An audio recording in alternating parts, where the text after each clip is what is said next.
20대에 1억 모으는 극단적인 방법들. 30살이 되기 전에 1억 만들기. 평범함을 버린 선택. 평범한 20대의 삶을 살고 있던 김민수는 어느 날 자신의 통장 잔고를 보고 충격을 받았다. 27살이 되도록 모아놓은 돈이 고작 200만 원. 주변 친구들이 하나둘 집을 사고 결혼을 준비하는 모습을 보며 그는 극단적인 결심을 했다. 30살 전에 1억을 모으겠다. 그의 여정은 평범함과의 결별에서 시작되었다. 1단계 생존비 최소화의 극한 실험. 민수는 먼저 자신의 지출을 뼈까지 깎아내리기로 했다. 월세 50만 원짜리 원룸에서 나와 고시원으로 이사했다. 월 25만 원. 여기서 끝이 아니었다. 식비는 하루 5천 원으로 제한했다. 편의점 도시락 대신 마트에서 쌀 10kg를 사서 밥만 해먹고 계란과 라면으로 단백질과 나트륨을 보충했다. 친구들과의 회식은 모두 거절했다. 커피숍 대신 집에서 믹스커피를, 옷은 중고나라에서만 샀다. 이런 극단적인 절약으로 월 생활비를 30만 원 이하로 줄였다. 하지만 이것만으로는 1억 모으기에 턱없이 부족했다. 문제는 수입이었다. 2단계 시간을 파는 전사가 되다. 회사에서 받는 월급 200만 원으로는 한계가 있었다. 민수는 퇴근 후와 주말의 모든 시간을 돈으로 바꾸기로 했다. 퇴근 후 6시부터 10시까지는 배달 아르바이트를 했다. 월 80만 원 추가 수입. 주말에는 이사 아르바이트와 행사 도우미 일을 했다. 한 달에 60만 원 더. 여기서 그치지 않았다. 새벽 5시부터 7시까지는 신문 배달을, 점심시간에는 회사 근처에서 전단지 배포 아르바이트를 했다. 잠은 하루 4에서 5시간만 잤다. 이렇게 해서 한 달 총 수입은 400만 원이 되었다. 생활비 30만 원을 제외하면 월 370만 원을 저축할 수 있었다. 3단계 스킬을 돈으로 바꾸는 마법. 단순 노동으로는 한계가 있다는 것을 깨달은 민수는 자신만의 스킬을 개발하기로 했다. 컴퓨터 전공이었던 그는 잠들기 전 일에서 이 시간을 투자해 프로그래밍 실력을 늘렸다. 6개월 후 간단한 웹사이트를 만들 수 있게 되자 프리랜서 플랫폼에서 일을 받기 시작했다.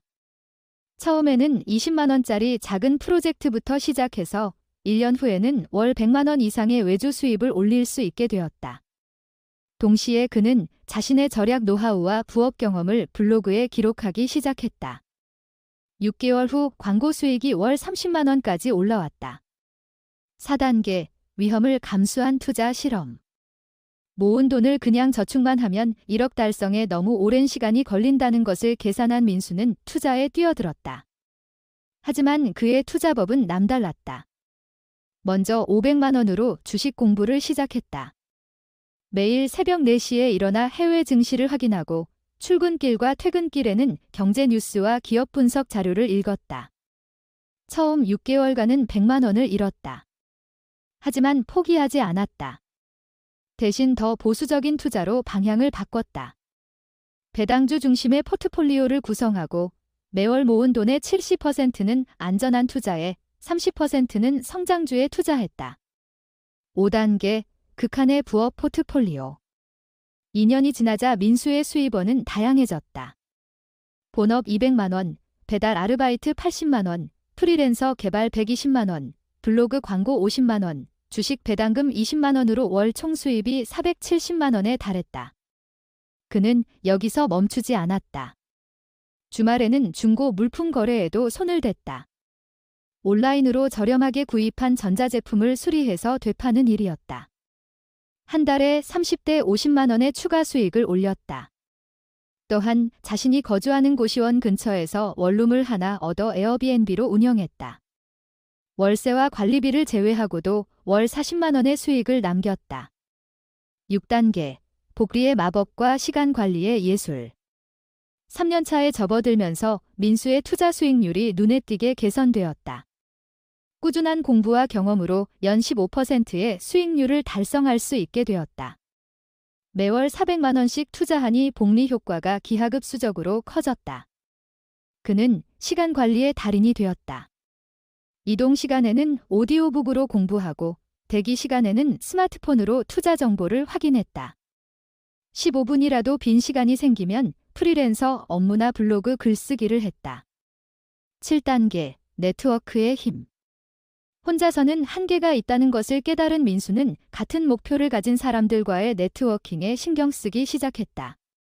투자 스터디 모임에 참여하고 온라인 커뮤니티에서 활발히 활동했다. 이런 인맥을 통해 더 좋은 투자 기회와 부업 정보를 얻을 수 있었다. 특히 같은 개발자들과 팀을 이뤄 더 큰 프로젝트를 수주할 수 있게 되었고 수익도 배로 늘었다. 마지막 목표 달성과 그 후. 4년간의 극한의 노력 끝에 민수는 29살에 1억 원을 달성했다. 하지만 그는 여기서 멈추지 않았다. 4년간 몸에 밴 습관들을 유지하면서도 조금씩 여유를 찾기 시작했다. 이제 그는 다른 20대들에게 자신의 경험을 나누며 컨설팅 사업도 시작했다.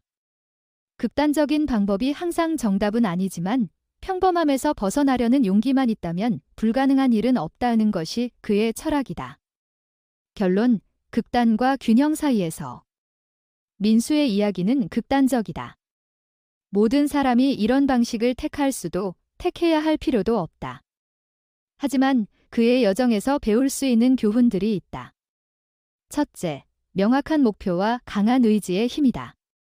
둘째, 다양한 수입원 개발의 중요성이다. 셋째, 지속적인 학습과 스킬 개발이다. 넷째, 시간 관리와 효율성 추구다. 마지막으로 적절한 위험 감수와 투자의 필요성이다. 20대에 1억을 모으는 것은 분명 쉽지 않은 일이다. 하지만 불가능한 일도 아니다. 중요한 것은 자신만의 방법을 찾고 꾸준히 실행하는 것이다. 극단적인 방법이 답은 아니지만 때로는 극단적인 결심이 평범함을 뛰어넘는 첫걸음이 될 수 있다.